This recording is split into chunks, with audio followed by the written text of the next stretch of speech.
Halo teman-teman, kami dari kelompok 1 dari mata kuliah Hukum Kemaritiman ingin menjelaskan tentang konservasi maritim. Nah, pengertian konservasi maritim itu menurut peraturan pemerintah nomor 60 tahun 2007 dijelaskan bahwa kawasan konservasi perairan atau KKP adalah kawasan perairan yang dilindungi, dikelola dengan sistem zonasi untuk mewujudkan pengelolaan sumber daya ikan dan lingkungan secara berkelanjutan. Nah, salah satu alat pengelolaan sumber daya pesisir dan laut yang efektif adalah mengembangkan kawasan konservasi perairan, yaitu mengalokasikan sebagian wilayah pesisir dan laut sebagai tempat perlindungan bagi ikan-ikan ekonomis penting untuk memilah dan berkembang biak dengan baik. Dengan mengalokasikan sebagian wilayah pesisir dan laut yang memiliki keanekaragaman hayati yang tinggi, ekosistem terumbu karang yang sehat, dan menyediakan tempat perlindungan bagi sumber daya ikan, maka pada akhirnya akan mendukung kegiatan perikanan dan pariwisata berkelanjutan, serta memulihkan kondisi habitat pesisir yang tergradasi. Nah, dasar hukumnya adalah pengawasan yang pertama, Undang-Undang Nomor 31 Tahun 2004 tentang perikanan sebagaimana diubah dengan Undang-Undang Nomor 45 Tahun 2009. Dan yang kedua itu adalah Undang-Undang Nomor 27 tentang pengelolaan wilayah pesisir dan pulau-pulau kecil sebagaimana diubah dengan Undang-Undang Nomor 1 Tahun 2014. Nah, yang ketiga itu adalah Peraturan Pemerintah Nomor 60 Tahun 2007 tentang konservasi sumber daya ikan. Dan yang keempat, Peraturan Menteri Kelautan dan Perikanan Nomor 47 Permen KP 2016 tentang pemanfaatan kawasan konservasi perairan. Nah, yang kelima adalah Peraturan Menteri Kelautan dan Perikanan Nomor 17 Permen KP 2014 tentang pelaksanaan tugas pengawas perikanan.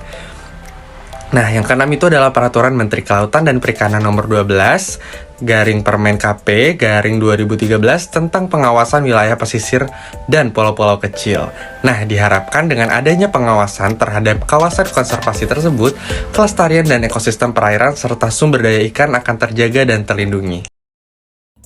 Contoh kawasan maritim. Yang pertama, Kabupaten Nias, Taman Nasional Perairan Laut Sawu di NTT, Suaka Alam Perairan Selat Pantar, Taman Wisata Alam Laut Gili Anyer, Taman Wisata Alam Laut Gili Meno, Taman Wisata Alam Laut Gili Trawangan di NTB, Taman Wisata Perairan Kepulauan Anambas, Taman Nasional Bali Barat. Kemudian ada pentingnya lautan dan ekosistem pesisir. Yang pertama, sumber daya. Lautan menyediakan sumber daya ikan, energi, dan mineral yang vital bagi kehidupan manusia. Yang kedua, klimatologi.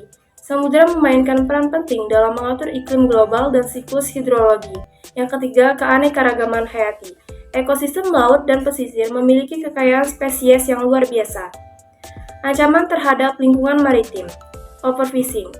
Penangkapan ikan yang berlebihan dapat menurunkan populasi ikan secara drastis. Pencemaran plastik. Sampah plastik yang mencemari lautan membahayakan kehidupan bawah laut.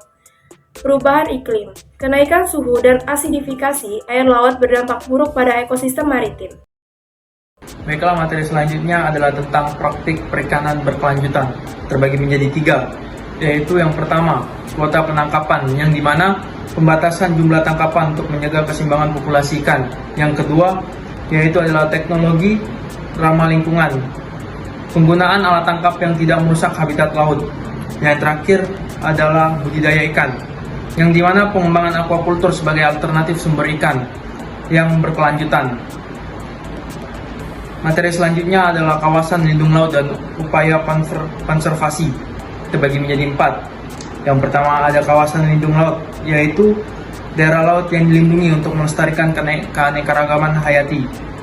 Yang kedua, pemantauan dan penegakan hukum, yang dimana pengawasan dan tindakan tegas terhadap pelanggaran di kawasan lindung. Yang ketiga, partisipasi masyarakat, keterlibatan masyarakat lokal dalam upaya konservasi maritim.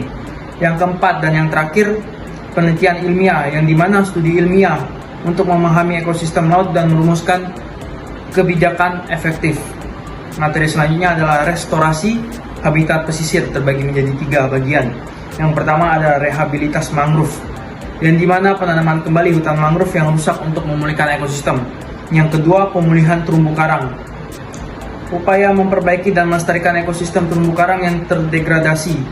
Yang ketiga atau yang terakhir yaitu reklamasi lahan basah, pemulihan lahan basah seperti rawa dan padang lamun untuk mengembangkan fungsinya. Ada 3 cara untuk mengurangi polusi plastik di lautan. Yang pertama dengan cara mengurangi, yang kedua dengan cara mendaur ulang, dan yang ketiga dengan cara membersihkan. Yang pertama, mengurangi penggunaan plastik sekali pakai dan beralih ke alternatif yang lebih ramah lingkungan.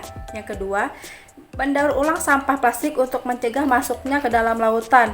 Dan yang terakhir dengan cara membersihkan, yaitu melakukan kegiatan bersih sampah pantai dan lautan untuk menghilangkan sampah plastik. Selanjutnya, jenis konservasi perairan. Berdasarkan Peraturan Menteri Kelautan dan Perikanan Nomor 31 Tahun 2020, kawasan konservasi dibagi menjadi 3 kategori. Yang pertama, kategori Taman Kawasan Lindungan Laut, yang kedua, kategori Suaka, dan yang terakhir kategori Kawasan Konservasi Maritim. Yang pertama, kategori Taman Kawasan Lindung Laut. Tipe taman dirancang untuk melindungi, melestarikan, dan memanfaatkan keanekaragaman hayati dan sumber daya ikan dengan fokus pada pemeliharaan dan peningkatan kualitas keanekaragaman hayati laut. Yang kedua, kategori Suaka.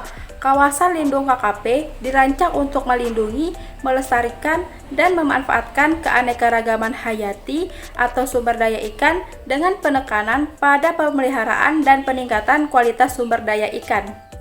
Yang terakhir ada kategori kawasan konservasi maritim, yang dimana kawasan lindung laut dirancang untuk melindungi dan melestarikan peninggalan budidaya tradisional dengan fokus pada pemeliharaan dan peningkatan nilai warisan budaya laut dan kearifan lokal. Menurut status otoritas administratif, kawasan lindung dibagi menjadi 2 kategori. Yang pertama, kawasan konservasi nasional di bawah otoritas Menteri Kelautan dan Perikanan.